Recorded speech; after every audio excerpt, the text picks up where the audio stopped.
팔정도 특강입니다. 여름방학부터 좀 쉬기로 한 곳이 상당 기간을 좀 쉬었습니다만은 오늘부터 글쎄 잘하면 오늘 마무리가 될지 한두 번 더 할지 팔정도와 관련해서 우리가 기본적으로 알아야 하는 이야기들 마무리를 하면서 팔정도 특강을 정리하려고 합니다. 팔정도 8가지 바른 길이죠. 그리고 이 길의 실천을 중도라고 해서 삶의 모든 문제를 해소하는 유일한 방법이다. 이렇게 알려지죠. 팔정도, 정견, 정사유,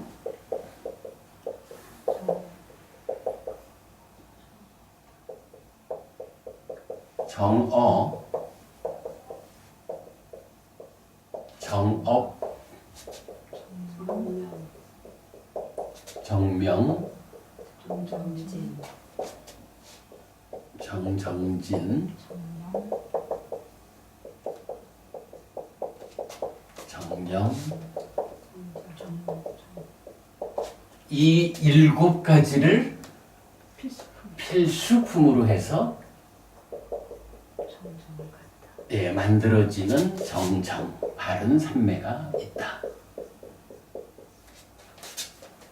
요 바른 삼매라는 것이 삼매다 이렇게 말할 수도 있지만 이 삼매를 토대로 깨달음으로 나아가는 사실은 바른 삼매라는 것의 의미는 단순히 삼매만을 말하기보다는 이 삼매를 토대로 깨달음으로 나아간다. 깨달음으로 가는 특별한 삼매이기 때문에 특별한 과정으로 만들어지는 것이다 라고 해서 필수품 7가지 과정이 제시된 거죠. 그리고 이 바른 삼매라는 깨달음으로 나아가는 그 토대요 과정인 요거를 조금 더 상세하게 표현을 하면 어떻게 되나요? 바른 삼매에서 깨달음으로 가는 그 과정, 삼매를 닦는 과정 이렇게 말할 때 그냥 삼매라는 의미의 바른 삼매를 토대로 이제 깨달음으로 가는 과정을 좀 상세하게 말하면 정지라는 것과 그러니까 바른 알미죠. 그리고 정해탈. 네, 이렇게 2가지를 보태서 말하면 10가지 바른 길. 10정도 이렇게 말할 수가 있고 경전에서는 이런 개념으로 펼쳐서 말하면 팔정도는 유학의 길이다. 그러니까 아직까지 깨달음을 실현하지 못한 그러나 깨달음의 과정, 해탈된 삶의 영역으로 들어간 사람 이렇게 말하고 10정도는 아라한의 길이다. 여기서 아라한, 무학 이렇게 부르죠.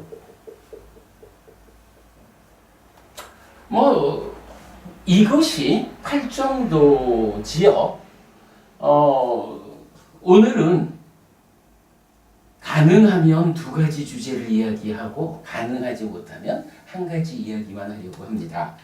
2번째로 이야기하려는 주제는 이렇게 말할 수가 있습니다.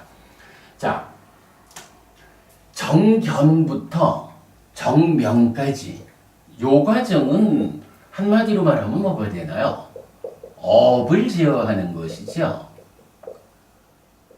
그래서 정견부터 정업까지가 10업이고 그러니까 10업, 그러니까 10선업이 되는 거죠.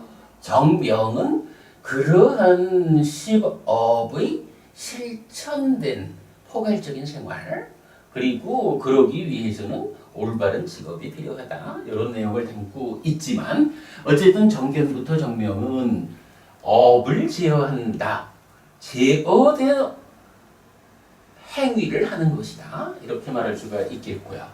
그런가 하면 정정진과 정염 이 두 가지는 어의 제어와 함께 바른 산매로 이끄는 그런 구체적 실천이 되고 그것이 물론 이제 이 뒤에까지 연결이 되죠. 자, 이럴 때에 정정진이라고 하는 이 지분은 우리가 이제 먼저 도상유타 전체를 경전 모두를 보았죠. 그러면서 도상유타의 뒤에 부분은 어떻게 돼요? 반복품으로 나왔죠. 근데 이 반복품이 도상유타에만 있는 게 아니라 7가지 불이분법 모두에 반복되고 또 선상유타라든가 이렇게 이제 반복되는 것을 보았죠. 그럴 때 보면 정정진이란 무엇냐라고 하면 그럼 8정도의 이어져서 설명되는 반복품으로 정정진도 설명이 되죠. 그러니까 정정진은 이런 구체적 설명이 나와 있어요. 구체적 설명, 정진 삼류다죠. 그런가 하면 정염은 어떻게 되나요? 정염은 그대로 사념처죠. 사념처면서 구체적으로는 47번 상류다, 염처 상류다가 이 정염에 대한 구체적인 이야기를 해주죠. 그리고 또 그것뿐만이 아니죠. 염처상류다를 대표적으로 해서 정염, 바른사띠가 설명되는데 바른사띠라는 이 자체가 구체적으로는 뭐죠? 사념처잖아요. 그런데 사념처라는 이게 따지면 뭔가요? 사라는 것은 신수시법 4가지요 하는 거고, 처라고 하는 것은 그거 확고히 하는 거요, 강화하는 거요, 힘있게 하는 거요, 이런 얘기인데 중심에는 뭐가 있어요? 사띠라는 요게 있잖아요. 사띠라고 하는 요 한 가지 개념을 가지고 팔정도에서는 그 사띠를 바르게 하는 거, 바르게 하는 그게 사념처요. 이러면서 거기에 관한 이야기를 염처상류다로 포괄적으로 설명하고 있는 거죠. 그런데 우리가 주목해야 되는 게 또 하나 있죠. 요 대표적인 개념 사띠. 요 사띠와 관련해서 설해지는 대표적인 경전이 또 몇 가지가 있죠. 이제 법부님, 사띠, 염이라는 것을 중심 개념으로 설해지는 불교 안에서 그 비중이 가장 큰 경전 몇 가지, 어떤 게 있나요? 대념처. 그렇죠. 사실은 우리가 놓치면 안 되는 게 이 사띠라는 것과 관련해서 경전, 그러니까 니카야 중에서 가장 중요하다고 말해야 되는 몇 개 경전이 나와 있다고요. 그래요. 대념처경이죠. 대념처경이 뭐냐 하면 그대로 사념처 수행 설명하는 거죠. 그죠? 이 사념처 설명에 대해서 자, 사념처라는 것은 이런 것이다 라고 구체적으로 확실한 설명을 해주는 게 대념처경이죠. 바로 염처. 그런가 하면 수행이라고 하는 게 대념처경이 말하는 사념처, 신수신법 4가지의 대상을 주제로 사띠를 힘있게 한다. 그래서 삶을 향상한다. 이건데 요거를 이제 조금 더 압축된 개념으로 보면 신수신법 중에 수와 심과 법은 사실은 신이라고 하는 신념처 수행이 어느 만큼 진도를 나갔느냐 이거에 따라 가지고 신념처 수행을 하면서 이만큼 진도가 나가니까 수념처의 과정을 거쳐서 더 진도가 나가니까 심념처고 더 나가니까 법념처고, 이렇게 우리가 사념처의 의미를 해석했잖아요. 그러다 보니까 이제 경전은 조금 더 효과적인 수행한데 이런 측면에서 몸에 대한 삿띠라고 나오죠. 그러니까 표현하자면 신념처 이렇게 말할 수가 있죠. 신념처경이라는 맞지마니까야 119번 경이 나오죠. 대념처경은 D가니까야 22번째 경이고요. 그래서 신수신법 사념처 중에 신, 몸이라고 하는 하나의 대분류 대상으로 주제를 한정해가지고 조금은 더 상세한 이야기를 담아가지고 신념처경이 설명된다고요. 그리고는 요게 이제 한 번 더 조금 더 효율적인 접근 이러면 사실은 우리가 신념처라고 하는 대분류 안에 보면 9개의 소분류를 가지고 있거든요. 그래서 첫 번째가 호흡이라는 대상이죠. 그 다음에 몸의 자세라든가 몸을 31가지로 부정하게 본다든가 또는 4대로 분리해서 본다든가 또는 그 앞에 이제 그거보다 한 가지가 이제 저기 사치삼바잔냐가 있죠. 내 몸의 움직임, 일반적인 활동 상황에 대해서 삿띠해가지고 옳다 그르다 판단해서 옳음을 유지해가는 이런 행위의 제어도 포함이 되고 그 다음에 시체가 변화하는 과정을 그러니까 4개의 소분류 대상으로 했죠. 그렇게 해서 이제 9가지의 그 소분류를 포함하는 신념처가 있는데 그걸 가만히 보면 음식에 대한 혐오가 아닌 것 그거는 좀 다른 쪽에 있는 거고요. 그랬을 때 신념처에 속하는 요 9가지 소분류가 그냥 모든 수행자들이 그 중에 하나 아무거나 선택해서 하자라거나 그 모두를 다 해야 된다거나 이런 개념이 아니죠. 사실은 수행은 호흡 수행 하나가 있는 거예요. 근데 이 호흡 수행 하나를 가지고 삼매로 가고 깨달음으로 가려고 하는데 이게 이제 사람들마다 각각의 경향이 그러니까 가지고 있는 몸과 마음의 조건 상태가 다르다 보니까 어떤 사람은 그대로 호흡 딱 붙잡고 외길로 가는 일이 가능해요. 제가 알기로는 우리 두 분이 그런 쪽에 속하시는 것 같아. 그런데 사람들에 따라서는 호흡 하나를 붙잡고 외길로 딱 삼매가고 깨달음으로 가는 이게 그야말로 몸과 마음이 가지고 있는 조건이 달라. 그래서 예를 들어 경전은 타고난 탐진치가 아주 예리한 사람은 그게 안 되는 거야. 호흡을 붙잡고 있으려고 그랬는데 끄는 게 많아. 그런데 어떤 사람은 타고난 탐진치가 예리하지 않은 거야. 호흡 붙잡아야지. 이러면 호흡 딱 붙잡는데 방해가 별로 없는 거예요. 이게 이제 경우에 따라 가지고 어떻게 하면 호흡을 붙잡고 삼매를 갈까? 깨달음을 갈까? 이거에 대한 접근 방법의 차이가 필요한 거죠. 그래서 이제 보면은 신념처에 속하는 나머지 그러니까 9가지 소분류 중에 어쨌든 외길로 가는 거는 호흡 붙잡고 그 호흡 붙잡은 상황이 전개가 되면 수념처로 더 전개되면 신념처로 더 전개되면 법념처로 이래서 깨달음으로 가는 거거든요. 이게 불교 아니 그 부처님이 제시하는 깨달음으로 가는 외길 수행이에요. 그런데 사람들에 따라서는 갖고 있는 이 몸과 마음의 조건이 그 외길로 가는 일이 잘 안 되는 사람들이 있다고.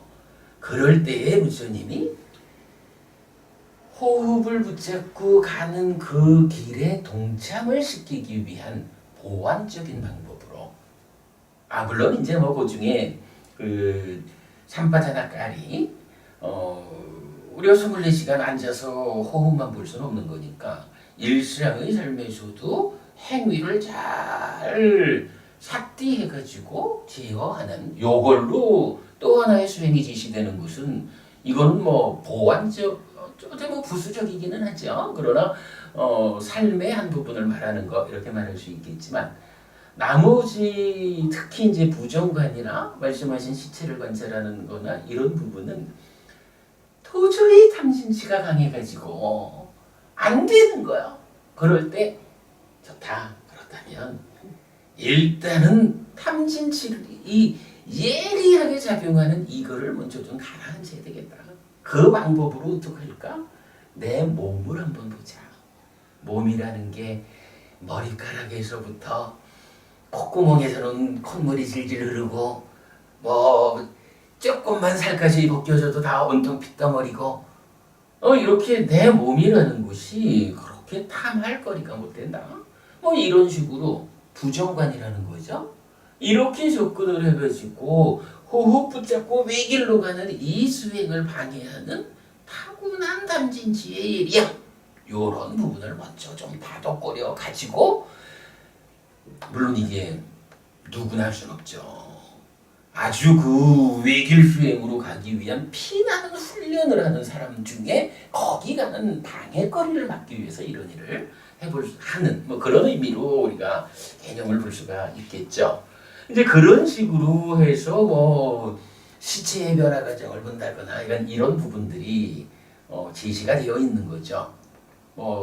여기서 우리가 한 가지 그렇게만 정리를 하면 될 것 같아요. 신념처에 속하는 9가지 중에 호흡 하나가 제길이고 나머지 8가지는 호흡을 붙잡고 그 길을 가기 위한 그걸 좀 더 효율적으로 그 일을 해내기 위한 이 표현은 좀 애매해. 그러나 어쨌든 부수적으로 그 일을 하기 위해서 도움받는 과정으로 나머지 8가지가 제시되어 있다. 이렇게 이제 이해를 하면 적절하다라고 봐요. 근데 그러다 보니까 자, 신수신법 4가지에 대한 사념처로서라는 개념 적용이 신념처라는 이 출발 자리로 일단 온 거죠. 그리고 나면 그 중에 8가지가 좀 부수적이다. 뭐니 해도 수행은 호흡이다. 이렇게 되면 호흡 붙잡고 하는 수행이 입출직념경 이렇게 제시가 되는 거죠.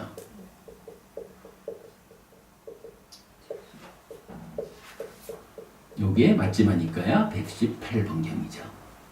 이렇게 3가지 경이 뭐 불교 안에서 어쨌든 수행이라는 개념으로 나타날 때 이 3개 빼고 나면 없는 거죠. 나머지 수행을 말하는 모든 경들은 다 이 3가지에 대한 보완적인 설명을 해주는 이렇게 보아야 하겠죠. 근데 이제 요 3가지를 보면 어쨌든 특징적인 게 대념처경도 사띠, 신념처경도 사띠, 입출직념경도 입식 출식 들어오는 호흡 나가는 호흡인데 거기도 중심 개념은 사띠란 말이죠. 이렇게 수행을 대표하는 3가지 경전으로 사념처가 설명되고 있다라는 부분을 보아야겠죠. 자, 이렇게 보면은 이제 하여간 정정진, 정념에 대한 이야기, 그리고 거기서 이제 바른 삼매가 이것들을 필수품으로 완성이 되면 이때 바른 삼매에 대해서는 뭐 사선과 관련한 경전들이 무수하게 많죠. 그럴 때 사선 4가지 선을 성취해가지고 좋다라고 그 행복을 누리는 것만 가지고 불교 수행이 아닌 거지. 완성되는 건 아니죠. 우리가 늘 말하는 거지만 삼매라고 하는 것은 목적이 아니고 깨달음이라는 목적을 위한 토대가 되는 거. 그런 의미의 사선. 그래서 이제 많은 경전이 그 바른 삼매 이후에 어떤 과정을 거쳐서 깨달음으로 갈까? 우리가 수행 지도라는 이름으로 삶의 메커니즘 위에서 그려내고 있는 거죠. 그런 이야기들이 이제 많죠. 자, 이렇게 놓고 보면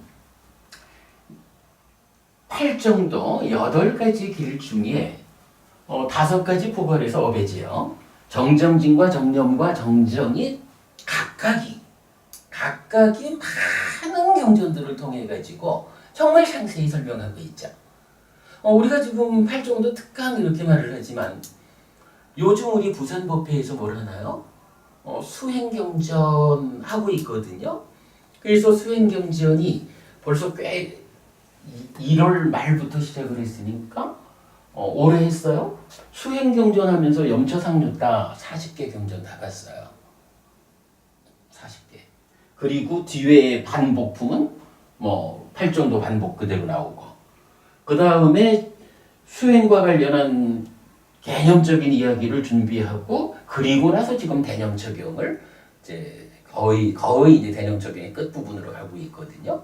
그러니까 따지면 우리가 지금 부산에서 하고 있는 수행 경전도 8정도 특강에 속하는 거예요. 그죠? 그렇게 봐야 되겠죠. 어쩌면 8정도 특강에 정말 몸통이 되는 것은 부산에서 하고 있는 수행 경전이다. 이렇게 말을 해도 되는 거예요. 오직 8정도에 대한 모든 이해를 하는 게 이러한 세 가지 수행 경전을 해석해서 그럼으로써 바른 삼매에 가서 바른 해탈로 나아가는 이거에 대한 구체적 실천이잖아요. 그러니까 뭐 이렇게 이제 우리가 8정도에 대한 포괄적인 개념을 보면 좋겠고요.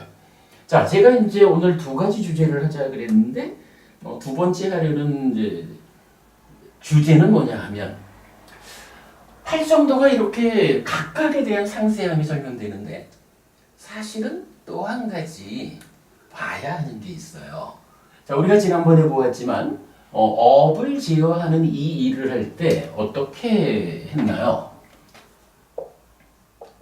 정견부터 정명까지 제어돼야 되는 이 5가지 지분을 제어하는 일을 누가 했어요? 기본적으로 정정진과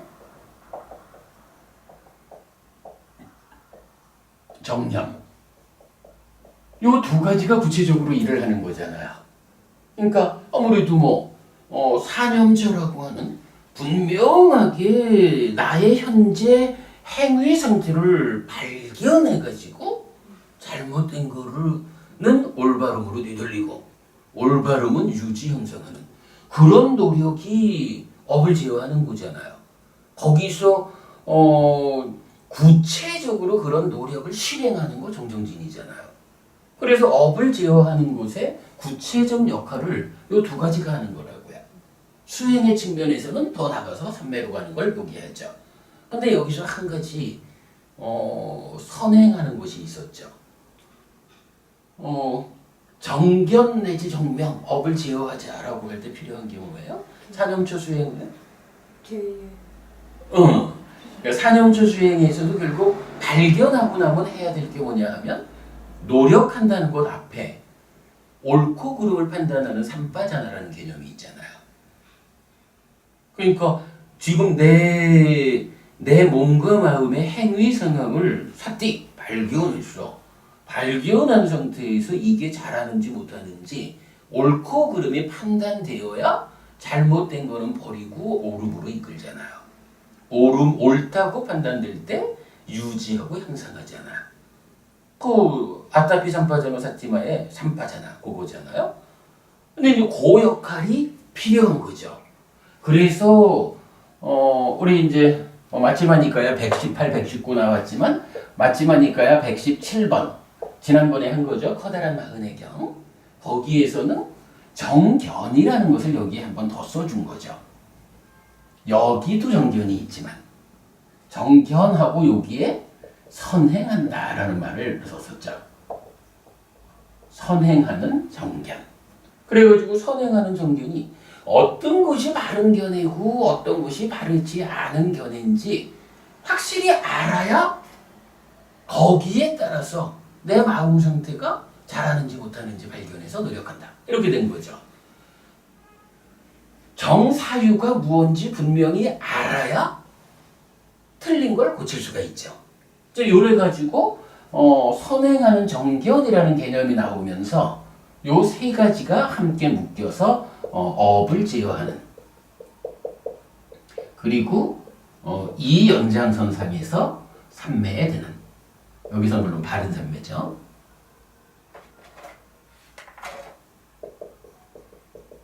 이런 개념에서 이것이 필수품 이렇게 불리는 거죠. 요런 입장에서 놓고 보면 우리가 그동안 공부를 통해 가지고 정정진, 정념, 정정 필요한 것들을 상세히 보고 있는데 그래도 한 가지 더 상세하게 보아야 할 것이 있다라고 생각해야 하는 거죠. 그게 뭐냐라고 하니 사실은 정견, 바른 견해라는 것은 무엇일까? 바른 견해가 무엇길래 여기에서 제어돼야 하는 것으로도 나오고 그러면서 제어하는 일을 위해서 선행하는 것으로도 나올까? 그런 측면 때문에 요 정견, 바른 견해는 무엇일까라는 부분까지를 보아줘야 팔정도를 모두 다 보았다라고 말할 수가 있겠죠.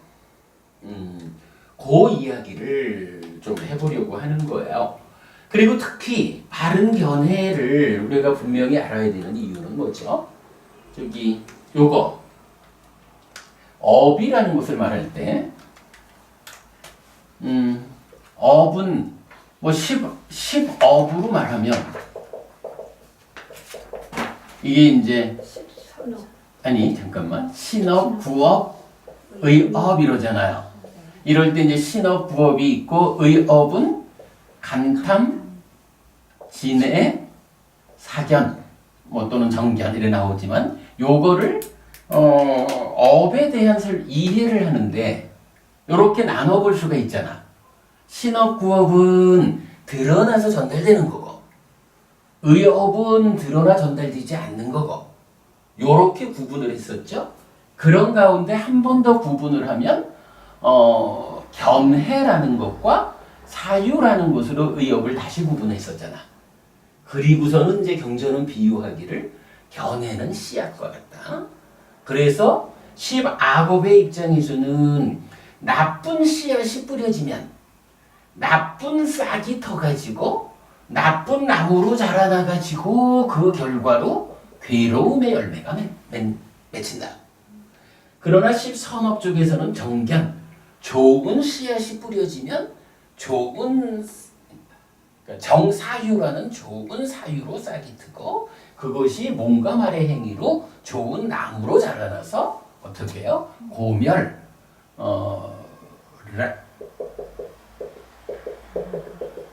고멸이고 락이라고 하는 좋은 열매를 맺는다. 이렇게 이제 우리가 업에 대한 기본적인 설명을 하고 있잖아요. 그렇기 때문에 뭐니 해도 견해라고 하는 거, 견해라고 하는 것이 씨앗이 되는 것이다. 그러므로 견해에 대해서는 상세하게 알아야 한다. 이런 필요성이 있는 거죠. 이건 팔정도의 8가지 지분 중에 이렇게 놓고 보면 전체적인 이해 위에서 견해는 무엇일까? 그러니까 바른 견해는 무엇일까? 바른 정지는 무엇일까? 바른 사띠는 무엇일까? 바른 삼매는 무엇일까? 4가지 지분에 대해서는 우리가 아주 상세한 공부를 하는 것이다. 이렇게 말할 수가 있겠죠. 자, 거기에 이제 두 번째 오늘 해야 하는 두 번째 주제로 정견에 대한 좀 상세한 이야기 하도록 할 거고요. 자, 거기에 앞서 가지고 팔정도 특강의 또 한 측면으로 한 가지 이야기를 좀 보려고 합니다.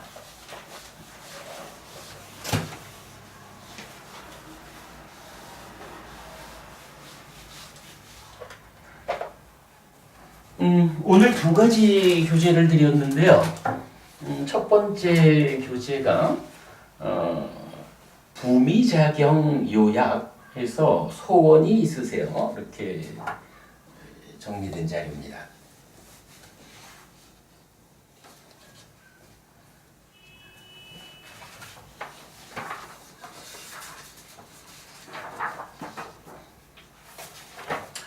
자, 팔정도라고 하는 것이 물론 우리가 충분히 합니다. 팔정도야말로 깨달음으로 이끄는 유일한 바로 그 길이에요. 그래서 팔정도의 의미가 무엇일까 더 설명할 게 없죠. 그런데 우리가 이제 이 팔정도가 경전은 구체적으로 어떻게 표현한 건지 조금 차이를 볼 수 있겠지만은 그냥 그 팔정도의 의미, 역할 하나를 우리가 일상적으로 세간의 삶을 살아가는 데에서 어떻게 작용을 시킬 수 있을까? 뭐 이런 측면으로 이제 한 가지 개념을 좀 잡아본 거죠. 자, 부미자경 맞지마니까야 126번 경인데요. 제가 작은 제목으로 소원이 있으세요? 라고 붙여봤어요. 뭐 요약된 상태로 한번 보겠습니다. 자야세나 왕자가 있어요. 자야세나 왕자가 부미자 전자, 그러니까 부미자라는 스님한테 질문을 합니다. 자, 질문된 내용 같이 볼게요. 부미자 전자시여, 만약 소원을 세운 경우에 범행을 실천한다고 해도 과의 얻음은 불가능하다. 만약 소원을 세우지 않은 경우에 범행을 실천한다고 해도 과의 얻음은 불가능하다. 만약 소원을 세우기도 하고 세우지 않기도 한 경우에 범행을 실천한다고 해도 과의 얻음은 불가능하다. 만약 소원을 세우는 것도 아니고 세우지 않는 것도 아닌 경우에 범행을 실천한다고 해도 과의 얻음은 불가능하다라는 이런 주장, 이런 견해를 가진 사문 바라문들이 있습니다. 이에 대해서 부미자 존자의 스승, 즉 부처님은 어떻게 주장하고 어떻게 설명합니까? 라고 자나세야 왕자가 부미자 스님한테 질문을 한 거예요. 근데 이게 조금 어찌 보면 누가 소원이 있습니다. 아니면 누가 소원이 없습니다. 뭐 이 경우를 말하는 거잖아요. 그런데 이거를 말을 좀 복잡하게 하는 거예요. 소원을 세웠든 안 세웠든 세우기도 하고 세우지 않기도 했든 세운 것도 아니고 세우지 않은 것도 아니든 이렇게 복잡하게 지금 질문을 하고 있거든요. 요거는 이제 인도적 사유인 것 같아요. 저기 광원법부님 혹시 그 14무기라는 것을 아시나요? 부처님한테 어떤 질문을 할 때 부처님이 답변을 하지 않는 그런 주제가 10가지가 있어요. 그래서 뭐 보면 이 세상이 끝이 있나요? 끝이 없나요? 그러니까 이 세상은 끝이 있다라는 것만이 옳은 것이다. 이 세상은 끝이 없다라는 것만이 옳은 것이다. 이 세상은 공간적으로 끝이 있다는 것이 옳다. 끝이 없다는 것이 옳다. 또는 몸과 마음은 같은 것이다. 몸과 마음은 다른 것이다. 이렇게 각각의 편향된 한 가지 결론을 주장하는 이런 부분에 대해서 부처님이 대답을 안 하거든요. 근데 이제 곤방본거 보면 세상이 시간적, 공간적으로 끝이 있다 없다. 몸과 생명이 하나다 아니다. 6개를 했죠. 그리고 나면 이제 4가지 질문이 더 이어지는데 이렇게 질문을 해요. 부처님, 당신은 돌아가신 다음에 존재합니까? 거부님 생각이 어때요? 우리 이제 서가모니 부처님이 돌아가셨잖아요. 그런데 이제 서가모니 부처님 어차피 깨달은 분, 아라한이시니까 돌아가신 다음에 이제 다시 태어나지 않게 됐잖아요. 그러면 이 몸과 함께하는 중생으로의 삶을 더 이상 반복하지 않게 된 거예요. 윤회에서 벗어난 거거든요.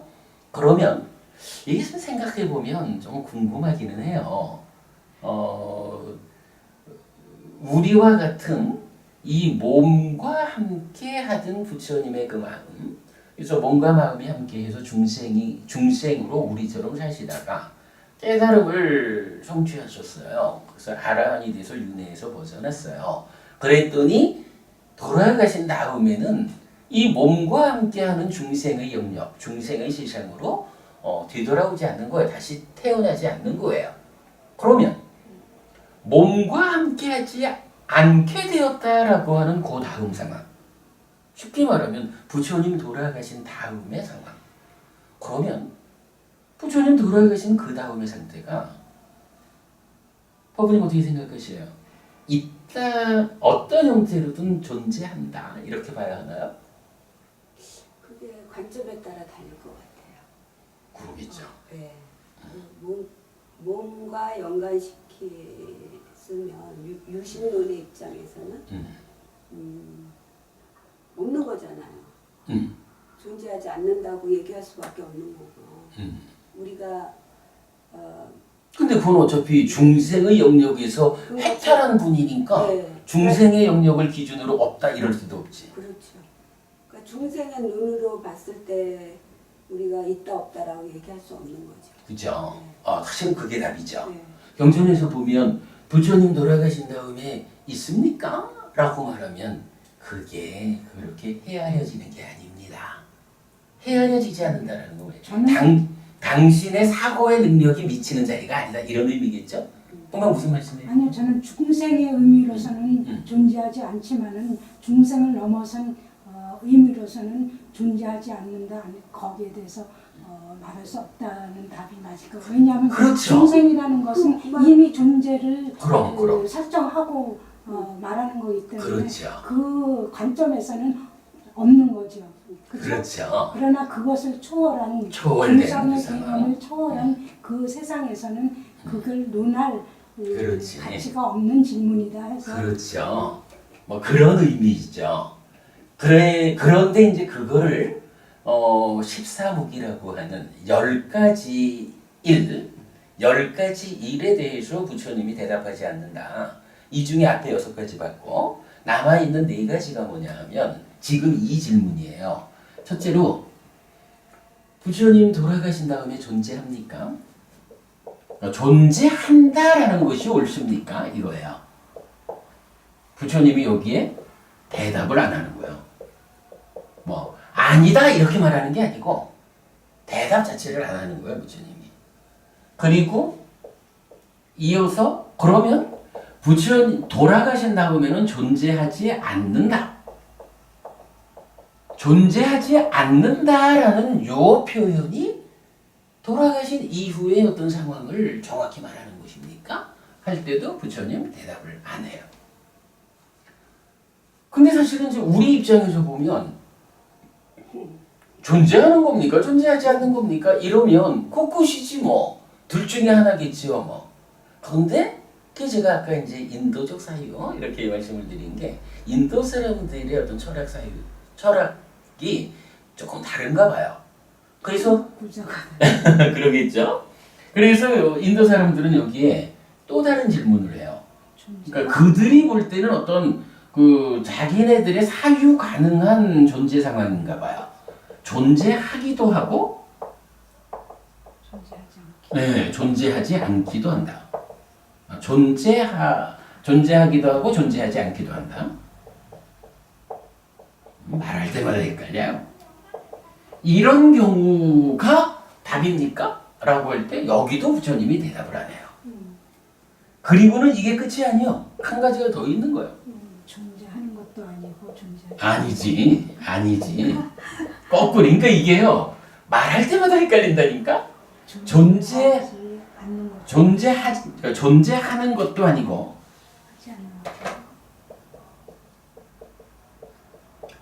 그러니까 존재하지 않고 존재하는 것도 아니고 존재하지 않는 것도 아니야.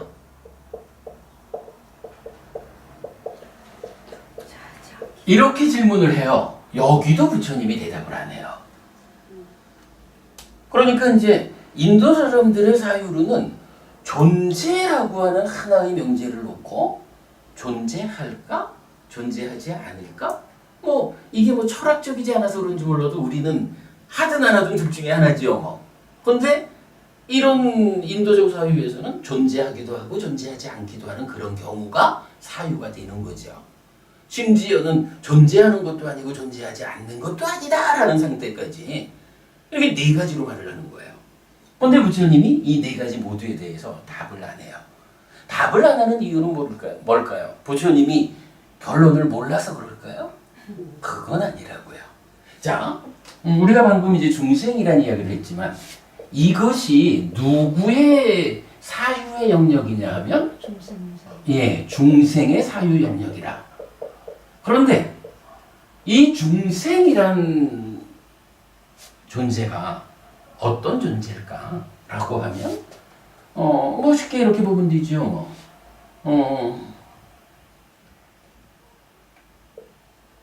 나라는 존재가 대상을 인식하자라고 할 때 사실은 나와 대상이 마주 있으면 그냥 정확하게 보면 되잖아요.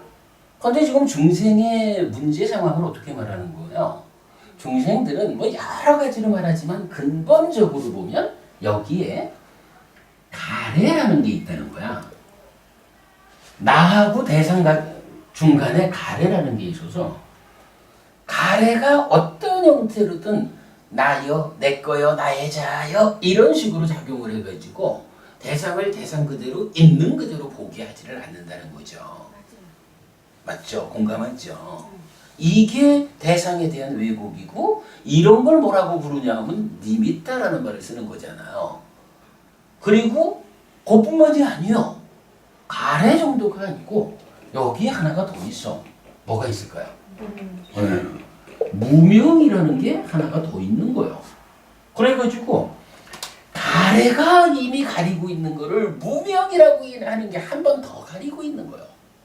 그러니까 중생인 내가 대상을 보는 데는 있는 그대로 보지를 못해. 무명과 가래라고 하는 두 가지 방해하는 것들 때문에 있는 대로 보지를 못하는 거예요. 그거는 뭐냐 하면 못 보거나 보되 잘못 보거나 이런 이야기잖아요. 자, 중생이 이런 현실적 문제를 갖고 있는 상태에서 중생의 입장에서 부처님한테 질문을 한 거예요. 부처님 당신 돌아가시고 나면 그럼 이제 이 얘기죠. 이 대상이 뭐냐 하면 부처님의 사후 이래 되는 거죠. 부처님의 사후의 존재 상태. 이러한 존재 상태에 대해서 질문을 하는데 어쨌든 질문자의 입장에서는 내가 사유할 수 있는 만큼으로 질문을 하는 거죠.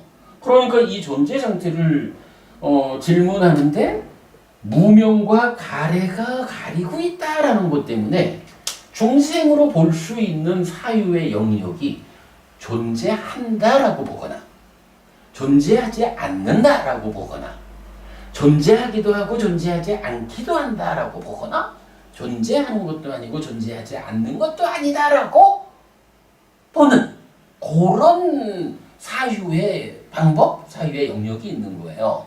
그런데 문제는 지금 부처님한테 존재합니까? 라고 묻는데 부처님 입장에서는 당신의 사후의 존재 상태라는 이 대상을 설명할 때 질문을 했으니까 있는 그대로를 말해줘야 되잖아요.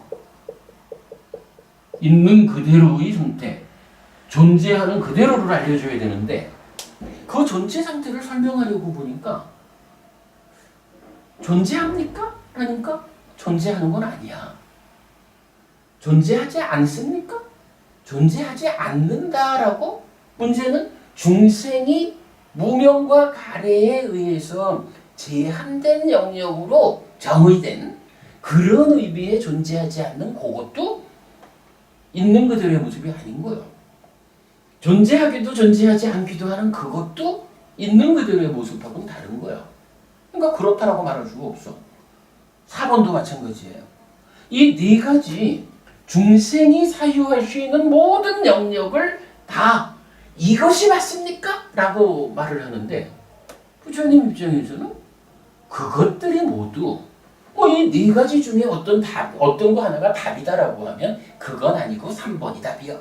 이렇게 해주면 될 텐데 문제는 이 네 가지 모두가 있는 그대로의 존재 상태를 묘사하지 못하는 거예요. 그러니까 부처님이 그 네 가지 모두가 있는 그대로의 모습이 아니다 라는 것 때문에 각각의 질문에 대해서 네 가지 경우 모두를 답하지 않는 거예요. 그럼 언어로 안 된다는 이야기. 그거죠. 헤아려지지 않는다, 사유되지 않는다, 인간의 사유가 미치지 못하는. 근데 그 미치지 못한다는 그 의미가 뭐냐 하면 무명과 가래의 방해 때문에. 그렇다면요, 저는 여기서 그래서 이런 생각은 해요. 부처님 사후의 존재 상태는 어떠합니까? 라고 말하면 한 가지 답은 무명과 가래의 방해를 받는 중생의 사유 영역에 속하지 않는 무명과 가래의 방해가 제거된 이게 제거된 그러한 조건 하에서 알려지는 제5의 존재 상태가 있다. 이렇게 말해야 되겠죠. 저는 제5의 상태라고 하는 게 나을 것 같아요. 계속 존재. 요거는 빼자고. 예. 뭐 그래도 좋고요. 왜냐면 요 오해가 있을 수 있다는 거죠. 좋습니다. 어쨌든 이 네 가지의 무명과 가래가 작용하는 한에서 사유 가능한 이것과는 다른 어떤 상황인데 이거를 이제 그냥 말하자면 그럼 뭐가 있다는 거 아니야? 이렇게 말할 수가 있는데 여기서 이렇게 지금도 사실은 여러분님이 그런 오해를 불러일으킬 수 있으니까 존재를 빼자 이 말씀인 거죠. 중생들이 사용하는 있다라고 하는 이 개념하고는 다른 거란 얘기겠죠. 근데 이거는 하여간 뭔지는 몰라요. 그래서 우리가 그 얘기를 하는 거예요. 아라한의 사후가 어떻게 되나요? 라고 하면 그거는 우리가 늘 말하는 소귀의 경읽기죠. 소귀의 경을 읽으면 소가 못 알아듣는 것이 경 읽어주는 사람의 문제일까요? 소의 문제일까요? 같은 거예요. 이런 부분에 대해서 알 수 없는 이유는 이 부분을 말해주는 사람의 문제가 아니라 말을 해줘도 가래와 무명 때문에 알아듣지 못하는 중생의 문제거든요. 그러니까 여기에 대한 답은 무엇입니까? 라고 하면 한 가지 방법이 있습니다. 그대가 잘 수행하셔가지고 무명과 가래가 제거된 삶을 실현하십시오. 그러면 무명과 가래가 없다라는 조건 하에서 알려지는 부처님의 사후의 존재 상태, 사후의 상태, 있는 그대로의 상태가 그때 알려질 것입니다. 이렇게 말할 수밖에 없거든요. 자, 이야기가 이제 조금 먼 길로 갔다 왔지만 이참에 요 내용, 14무기 부처님이 답하지 않는 것의 의미를 우리가 명확히 알도록 하자고요. 자, 이렇게 하여간 네 가지로 중생의 사유 가능한 영역을 설명하고 있어요. 자, 요거 참고하고 이런 상태에서 지금 부미자격의 질문이 뭐예요? 소원을 세운 경우 뭐죠? 소원이 존재한다 이 얘기죠. 어떤 사문 바라본에게 소원이 생겼어. 내가 깨달음을 성취하리라. 어떤 형태로든 아니면 우리가 세간의 삶을 살아갈 때도 내가 부자가 되리라. 내가 건강하게 오래 살리라. 어떤 형태로든 소원이 생겼어. 꼭 존재하는 거죠. 그런가 하면 소원을 세우지 않았어. 존재하지 않는 경우죠. 그 다음에 세 번째가 소원을 세우기도 하고 세우지 않기도 하는 경우. 이게 뭐죠? 존재하기도 하고 존재하지 않기도 하는 경우죠. 그리고 네 번째가 소원을 세우는 것도 아니고 세우지 않는 것도 아닌 경우. 해서 4번을 말하고 있다고요. 이게 참 그러니까 글로 쓰기도 힘들어요. 근데 어쨌든 이건 요 이야기는 바로 이런 존재에 대한 네 가지의 사유 방법 요거를 말해주고 있는 거예요. 그러니까 달리 말하면 소원이라는 한 가지 주제를 놓고 이 소원이 있다 없다 있기도 하고 없기도 하다 있는 것도 아니고 없는 것도 아니라 하는 소원이라는 주제의 존재 상태를 싹 말하는 거죠. 싹 제시하고는 거기에 대해서 이제 뭐라고 해요? 이거는 질문인 거야. 자야세나 왕자의 질문이 그 네 가지 모든 경우에 범행을 실천한다고 해도 과의 얻음은 불가능하다. 여기서 범행이라는 게 뭐냐 하면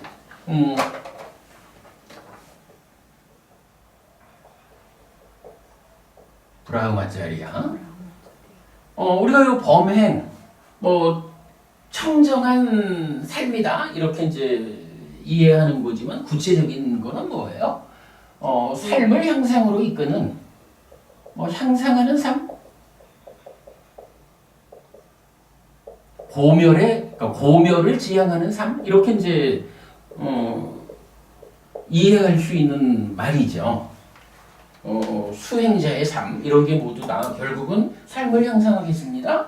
고멸을 행복을 지향하는 삶. 이게 이제 범행이라고 되는 거죠. 그런데 이제 경은 이런 네 가지 모든 경우에 대해서 범행을 실천한다고 해도 내가 삶을 향상하겠습니다.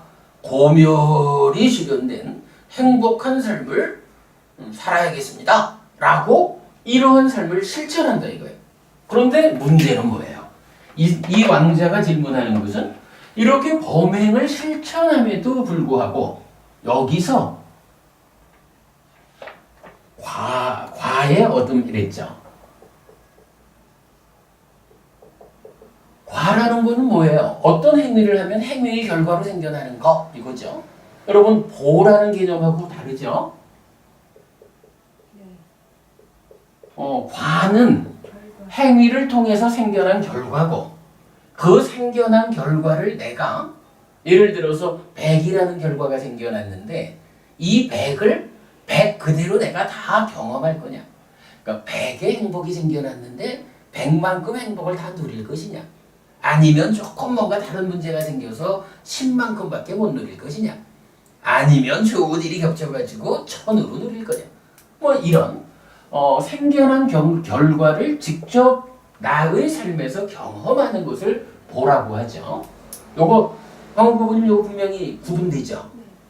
사실은 부처님은 물론 모든 게 행위를 통해서 좋은 과를 만들어야 되는 거지만 더 중심에 두는 개념은 과보다도 오히려 보죠. 근데 여기 과라고 했는데 여기는 빨라로 했잖아요. 과와 보에서 보가 빨라고. 아니에요. 과가 빨라가 아니고 팔라야. 팔라고 보는 밑바깥. 예. 그죠? 지금 혼동했어. 혼동됐죠. 그래서 이게 그간 이제 번역하시는 경우들을 보면 과와 보가 이렇게 엄격히 다른 것이다라는 부분을 잘 표시를 안 해주고 있어요. 그래서 보면은 과는 결실 이렇게 번역을 하고 보는 과보 이렇게 번역을 하는 경우도 있고 그런데 과와 보가 다른데 하나의 단어를 과보라고 번역하는 건 사실은 좀 애매해요. 약간 팔라하고 밑바깥은 분명히 구분돼야 되거든요. 근데 이제 지금 이 경에서는 윗바깥의 문제는 일단 좀 접어두고 어쨌든 내가 경험을 하려면 앞에 생겨나는 게 있어야 되잖아요. 그러니까 생겨나는 것으로의 과, 팔라를 지금 주제로 말을 하는 거예요. 그러면서 이게 문제 상황이지. 범행을 실천하는데도 불구하고 그러니까 소원이 있든 없든 어쨌든 내가 삶을 향상하리라 고멸의 실현 행복한 삶을 살리라 라고 노력을 하는데도 불구하고 이 노력에 뒤따르는 결과가 안 얻어진다는 거예요. 이걸 뭐라 그래요? 아무리 애써봐야 꽝이요 이런 거지 뭐. 근데 꽝이요 하는 삶이 되면 곤란하잖아요. 근데 어쨌든 이제 질문은 그거야. 어떤 삶은 바라문이에요. 부처님 얘기가 아니고 어떤 삶은 바라문은 이렇게 소원에 대한 네 가지의 어떤 존재 상태를 놓고 그러한 상황에서 자기대로 범행을 실천하는 이런 노력을 하는데 그 노력에 따른 결실이 팔라가 얻어지지 않는다라고 주장하는 사람이 있다는 거예요. 그리고는 부미자 스님한테 그런데 스님의 스승께서는 이 주제를 어떻게 말합니까? 이렇게 질문한 거예요. 이 경전의 주제 이해되죠? 자, 그랬더니 이제 부미자 존자가 답변을 해요. 왕자여, 저는 세존의 앞에서 그것을 듣거나 배운 적이 없습니다. 그러나 세존께서 이와 같이 설명하실 것이라는 것은 가능합니다. 그러니까 이제 부미자 스님은 이렇게 말하는 거예요. 당신이 질문하는 그 주제를 꼭 집어가지고 내가 부처님한테서 직접 들은 바는 없습니다. 그런데 내가 부처님을 스승으로 모시는 삶을 이래 살다 보니까 부처님한테 배운 바가 있어요. 그래서 이 배운 바를 응용해서 생각해 보면 아마도 우리 스승께서는 왕자님의 이러한 질문에 이렇게 답할 것 같습니다. 라고 포괄적인 가르침 안에서 이 질문에 대한 답을 유추해서 이제 말하는 거예요. 자, 재밌어요. 볼까요? 1-1, 1-2, 1-3, 1-4에서 이제 답을 두 가지로 이제 분류한 건데, 자, 1-1 소원을 세운 경우에도, 자, 요거죠. 이제 네 가지 존재 상황 중에 1번이에요. 소원을 세운 경우에도 이치에 맞지 않게 범행을 실천하면 과의 얻음은 불가능하다. 1-2 소원을 세우지 않은 경우에도 이치에 맞지 않게 범행을 실천하면 과의 얻음은 불가능하다. 1-3 소원을 세우기도 하고 세우지 않기도 한 경우에도 이치에 맞지 않게 범행을 실천하면 과의 얻음은 불가능하다. 1-4 소원을 세우는 것도 아니고 세우지 않는 것도 아닌 경우에도 이치에 맞지 않게 범행을 실천하면 과의 얻음은 불가능하다. 자, 요건 뭔가요? 네 가지 경우는 존재 상태가 어떻다. 그대가 소원을 세웠든 안 세웠든 요걸 말하는 거죠. 조건이에요. 근데 여기서 구체적으로 작용하는 조건은 뭐예요? 범행을 실천한다고 하는데 이 범행이 어떤 범행이에요? 범행의 성격을 모르고. 그죠? 이 범행이 이치에 맞지 않게 범행을 실천한다. 범행을 그러니까 자기는 소원을 세웠든 어쨌든 내 삶을 향상하리라 행복해지리라 라고 실천하는 삶을 산다 이거요. 그런데 이제 부미자 스님 말씀은 그런데 말이죠. 자기는 비록 그러려고 실천을 하는데 문제는 여기에 이 범행의 케이스 1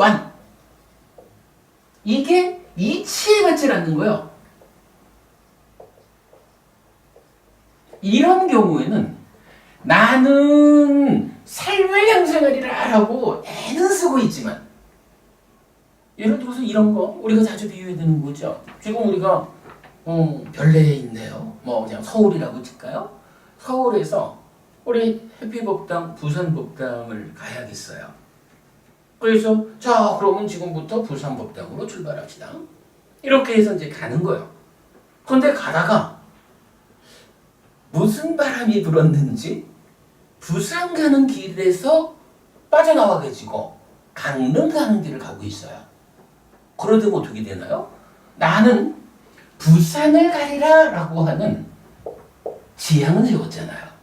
그리고 열심히 가고 있어요. 그러니까 실천은 하고 있어요. 근데 한 가지가 잘못됐죠. 부산 간다고 하는 사람이 강릉 가는 길을 간다라고 강릉 가는 길을 걷고 있으면 에이 세상이 이치라는 것이 강릉 가는 길을 걸어가가지고는 부산 못 가? 좀 그거죠. 이치에 맞지 않는다는 게. 딱 이제 그 얘기를 하는 거예요.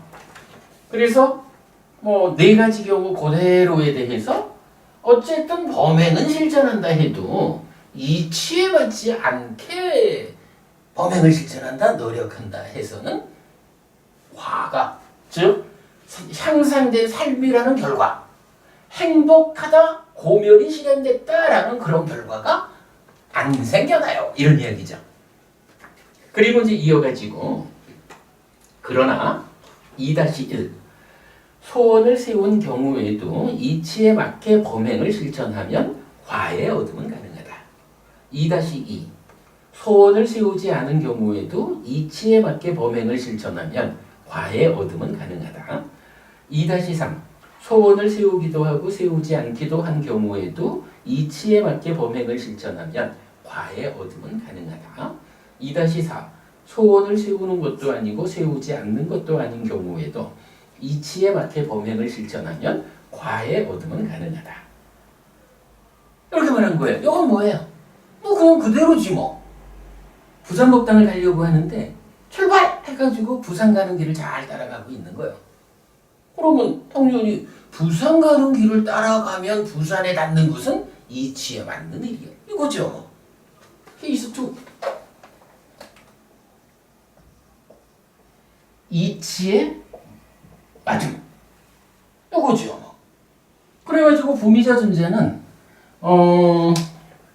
자야세나 왕자가 어떤 사문바라문들은 소원이 어떠하든 간에 아무리 노력을 해봐야 어떤 성과를 거둘 수 없다라고 말합니다.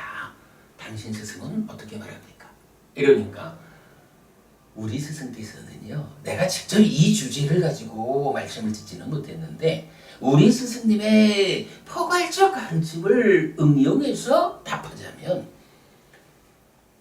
중요한 거는 네, 범행을 실천한다는 그것이 이치에 맞는가 아닌가의 문제입니다. 이치에 맞지 않는 실천으로는 원하는 성과를 낼 수 없고 이치에 맞는 그런 실천에 의해서는 원하는 결과를 만들어낼 수 있습니다. 이렇게 말한 거죠. 뭐 이게 어쨌든 이경전의 본 주제죠. 광우법부님 타당한 설명이죠. 부미자 존자께서 부처님 가르침을 잘 응용한 답변이 주어졌죠. 자, 거기까지가 이제 본 내용이고, 자, 그리고 나면 이제 부미자 스님이 이제 자야세나 왕자하고 헤어진 거죠. 그럼 혼자 생각을 해요. 내가 이렇게 답변을 했는데 내가 잘 답변을 한 걸까? 혹시 부처님 가르침을 내가 오해해가지고 잘못 이야기한 건 아닐까? 이제 이렇게 이제 걱정이 되는 거예요. 그래서 부처님을 찾아가요. 부처님을 만나서 부처님한테 이렇게 질문을 해요. 자, 2페이지 중간입니다. 대덕이시여, 이런 질문에 제가 이렇게 설명하면 세존께서 설하신 것을 제가 설하신 그대로 말하는 것이고 세존을 거짓으로 비방하지 않고 열반으로 이끄는 법을 설명하는 것이고 동료 수행자도 공격적 말에 의해 낮은 상태로 가게 하지 않는 것입니까? 한마디로 말하면 부처님, 제가 부처님 가르침을 왜곡하지 않고 잘 답변을 했나요? 이렇게 여쭤본 거예요. 그랬더니 이제 부처님이 답을 해주셔요.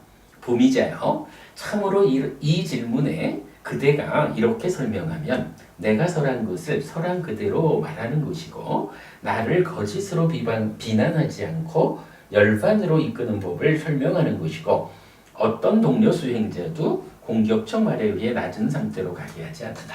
잘했다. 걱정하지 마라. 그대는 나의 가르침을 올바로 응용해서 적절한 답을 했다. 라고 인정을 해주신 거죠.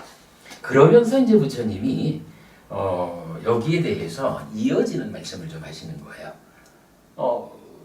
짠지버부님, 그럼 여기서 부처님이 이어지는 말을 어떤 이야기를 해주셔야 할까요? 사실은 지금 부미자 존재가 자야세나 왕자한테 잘 답변을 했거든요. 근데 이거 우리가 조금 커다란 눈으로 보면 이 답변이 완전한 답은 아니죠. 그렇죠. 어떤 것이 이치에 맞는 것인가를 설명해야 되겠죠. 그죠. 분명히 지금 부미자 존재는 이치에 맞아야지, 이치에 맞으면 그런 성과를 얻는 것이다 라고 답변을 하셨는데 맞아요. 전제법이 그 부분이 맞춰 있는 거예요. 사실은 자야세나 왕자가 조금 더 현명한 사람이었다면 그때 그러면 어떤 것이 이치에 맞지 않는 범행이고 어떤 것이 이치에 맞는 범행입니까? 라고 물어봤어야 될 거 아니에요. 근데 이제 자야세나 왕자는 그걸 안 물어본 거야. 그랬더니 이제 부처님이 당연하니까 뭐 그럴 수도 있고요. 근데 이제 그 당연한 말씀을 부처님이 부미자 존재한테 한번 다시 해주시는 거예요. 자, 그래서 제일 밑에 보면 이렇게 나오죠. 과를 얻는데 이치에 맞지 않는 범행. 잘못된 견해, 잘못된 사유, 잘못된 언어, 잘못된 행위, 잘못된 생활, 잘못된 정진, 잘못된 삿대, 잘못된 삼매를 가지고 영위하는 범행. 그래서 결국은 뭐예요? 팔정도를 실천하지 못하는 팔정도와 팔정도에서 벗어난. 그렇죠. 그런 실천을 하는 거. 요 얘기가 되는 거죠. 그 팔정도를 벗어난 그런 실천을 가지고는 원하는 결과를 성과를 만들 수 없다. 이렇게 알려주시는 거죠. 그 다음 문장 이제 반복한 거고. 그러면서 부처님은 또 필요한 경우에는 비유를 잘 하시잖아요. 8가지 삿된 길을 제시하시고는 이런 방법으로는 원하는 결과를 얻을 수 없다라고 하시면서 이제 몇 가지 비유를 들어주시는 거예요. 이 보면 굉장히 재밌어요. 자, 첫 번째 비유가 뭐냐 하면 유머가 있으시오. 그래요. 부처님의 은근히 유머가 있어. 맞아, 유머가 있으셔. 어쨌든 중요한 거는 뭐냐 하면 팔라, 결실이 필요한 거잖아. 내가 범행을 실천하는, 노력하는 그것에 결실이 얻어져야 되는 거잖아요. 그 결실, 과라는 것을 놓고 비유로 첫 번째는 기름이 필요하다라는 거예요. 뭐 참기름 이렇게 말할까? 뭐 석유 이런 거 아니고 아니 기름이 필요한 사람이 있는데 우리 재래식으로 보면 기름을 얻으려면 어떻게 해요? 통에다가 뭐 이렇게 구멍을 뚫어놓고 여기다가 깨를 채우고는 압착을 해야 되잖아요. 그런데 어떤 사람이 나는 기름이 필요해. 기름이 필요해 라고 하면서 여기에 깨가 아니고 모래를 채운 거예요. 모래를 채워가지고는 애써 누르는 거야. 애써 누르는 일이 뭐예요? 자기대로 실천을 하는 거거든. 자기는 그게 그 일을 통해서 기름을 만들리라라고 필요한 것을 만드는 향상하는 삶이고 필요한 것을 얻어서 행복해지려는 이런 거예요. 그런 노력이니까 범행이라고 표현을 하는 거예요. 그런데 문제는 모래를 넣고 압착하는 일을 통해서 기름이 나올까? 여기에 대해서 부처님 뭐라 하시는 거예요? 이치에 맞지 않다. 이런 말씀인 거죠. 이치에 맞지 않다? 이치에 맞지 않은 이것이 무엇이냐? 삿된 길이다. 이렇게 지금 비유적으로 설명을 하시는데 경전 내용을 딱 보고는 이 비유를 보면 정말 그렇네. 바보 아니요? 이게 되는 거 아니야? 그죠? 사실 이게 바보지 뭐. 아이 유치원만 나와도 이런 짓은 안 할 거 아니에요. 근데 그렇게 말하면 이해하는데 저렇게 말하면 이해가 잘 안 되는 게 그래요. 맞아요. 마치 기독교에서 지금 문득 생각나는 말이 이제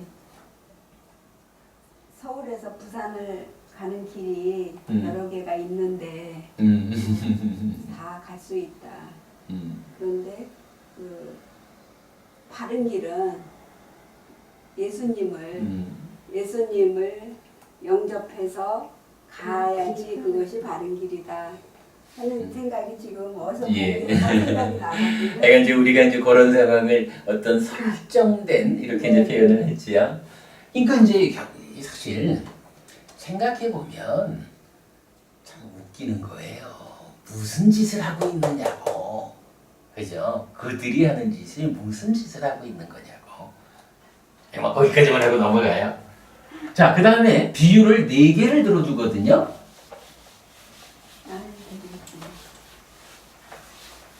두 번째 비유는 뭐냐 하면 얻고자 하는 것이 우유야. 우유를 얻어야겠어요. 그러면 이제 소가 있잖아. 소에 젖을 짜야 되는데 뿔을 짜야 예. 어쨌든 이제 우유를 얻으려면 암소에 그 젖을 짜야지 여기서 이제 우유가 나오는 거잖아요. 그런데 어떤 사람이 뿔을 딱 붙잡고는 서가지고 우유 나와라.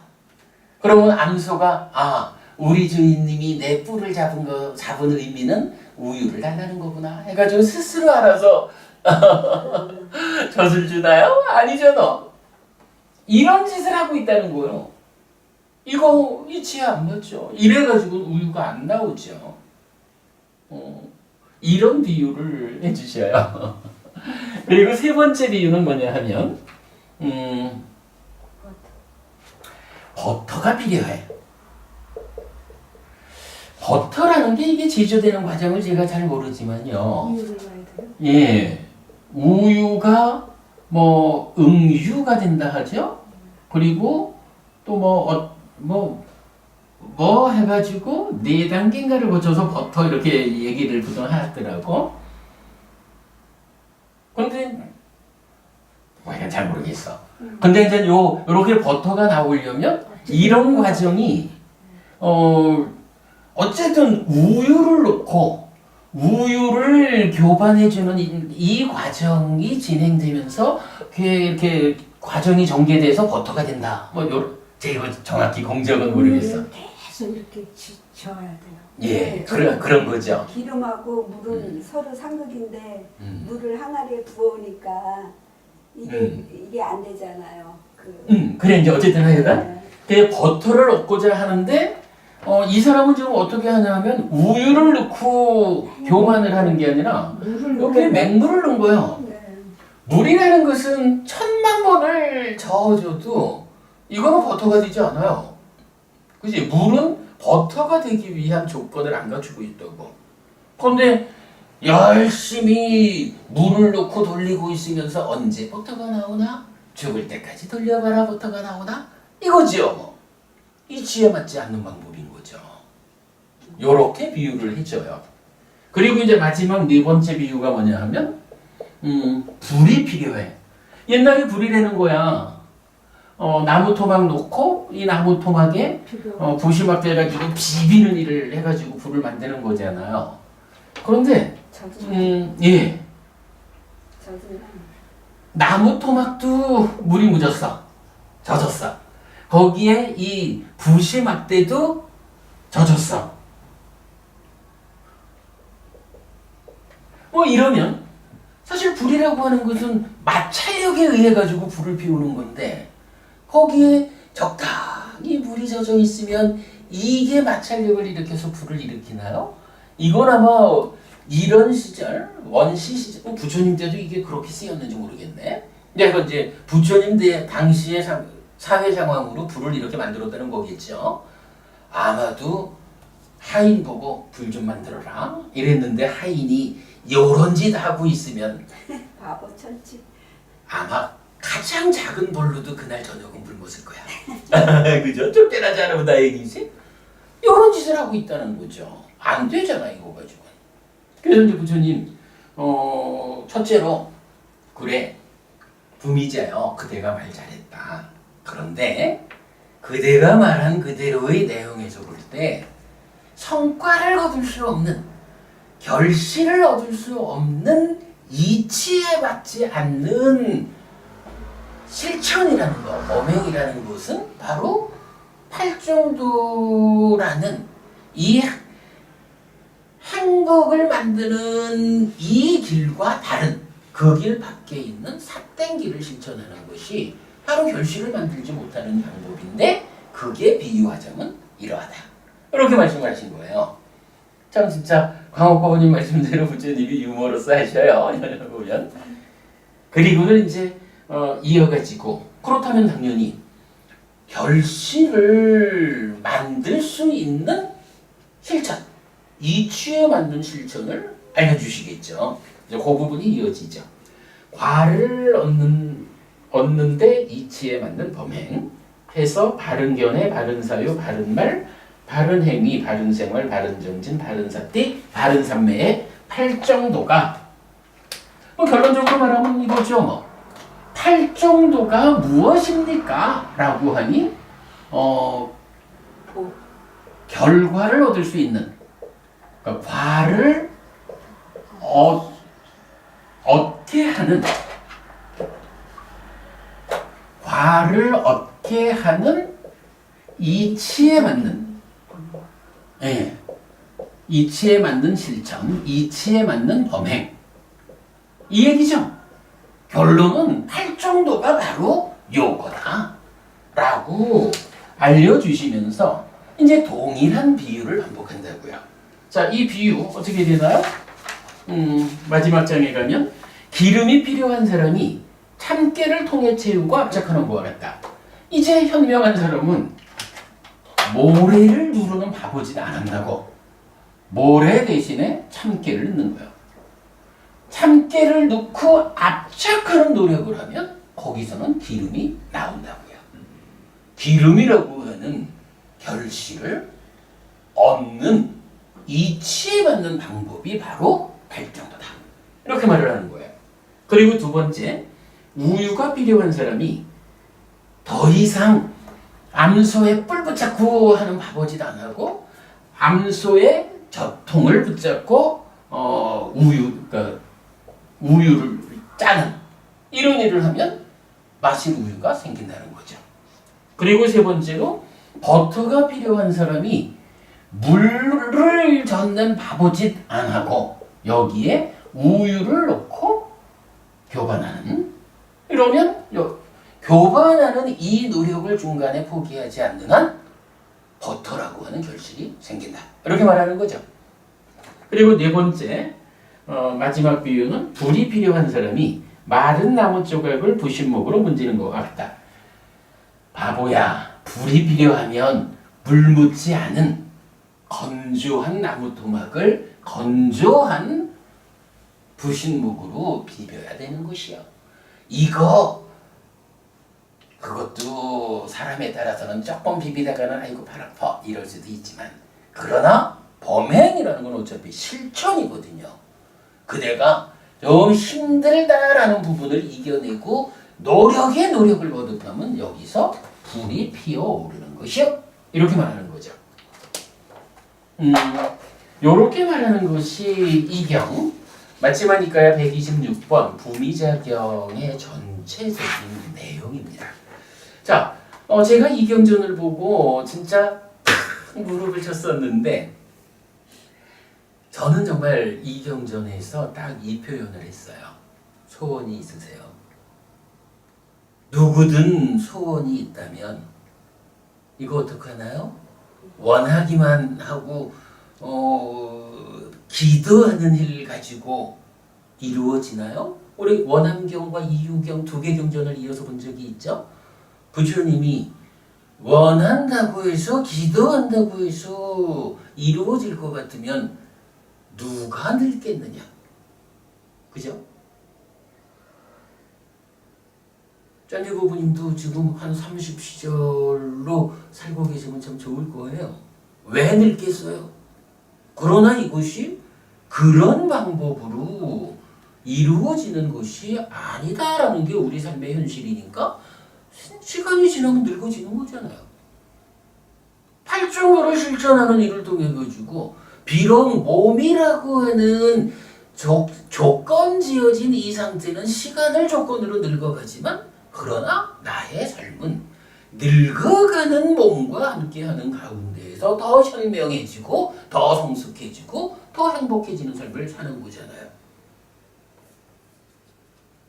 어쨌든 내가 원하는 어떤 일, 이거는 바라고만 있다고 해서 기도한다고 해서 이루어지는 것은 아니다 라고 부처님은 원함경 직접적으로 말씀을 해주시죠. 그리고는 그대가 원하는 것이 무엇이냐? 그야말로 소원이 있느냐? 이 얘기죠. 그대가 원하는 바, 그대의 소원이 어떻게 하면 성취될 것이냐? 소원이 있습니까? 소원 성취의 방법을 알려드리겠습니다. 팔정도를 바르게 배워서 바르게 알고 바르게 실천하는 그것이 바로 그대의 소원을 성취하는 이치에 맞는 방법입니다. 이치에 맞는 실천 범행입니다. 라고 부미작용이 알려주는 거죠. 자, 오늘 뭐 두 가지는 뭐 어렵죠? 저기 명절 잘 보내시고 명절 이후에 아까 말씀드렸던 이제 팔정도 특강의 이제 마지막으로 정견에 대한 상세함 이 필요성을 마지막이니까야 9번경이 되죠. 9번경이 아예 그 정견경이라는 이름으로 설해져 있어요. 그 경 좀 통해 가지고 부족하나마 이제 팔정도 특강을 다음 수업에서 마무리하려고 해요. 사실은 이제 이 정견에 대한 이야기를 하자면 전주 부부님 우리 그간 저기 새 출발 법회를 통해 가지고 정견 가장 원초적인 정견 요것도 보았죠. 빠야시경이 말하는 저 세상은 있다. 업에는 과거. 아니 그 전에 저기 화생하는 증생은 있다. 업에는 과거가 따른다.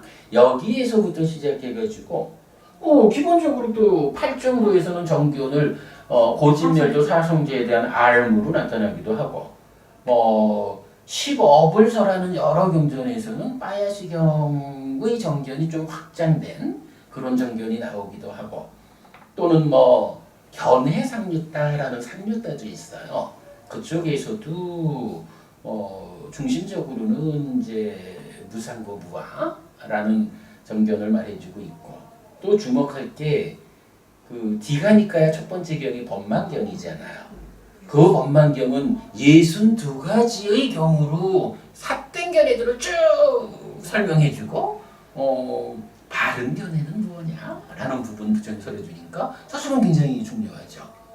그런 이제 여러 가지를 우리가 다 볼 수 있는데 그냥 대략 이렇게 그냥 간단하게 이해하면 될 것 같고 마무리로 정견경 마지막이니까요 9번경이 정견에 대해서 좀 주목할 이야기를 설명해주고 있어요. 명절 지나고 나서 정견경 공부하기로 하고 오늘 어떻습니까 여러분? 저기 부미작용 통해서 소원이 있으세요? 어떻게 하면 소원 성취가 가능할까요? 소원 성취하는 방법 공부했습니다. 8정도 특강에서 꼭 필요한 주제가 되겠죠? 오늘은 이렇게 한 가지 주제만 공부하기로 하고 마치겠습니다. 수고하셨습니다. 수고하셨습니다.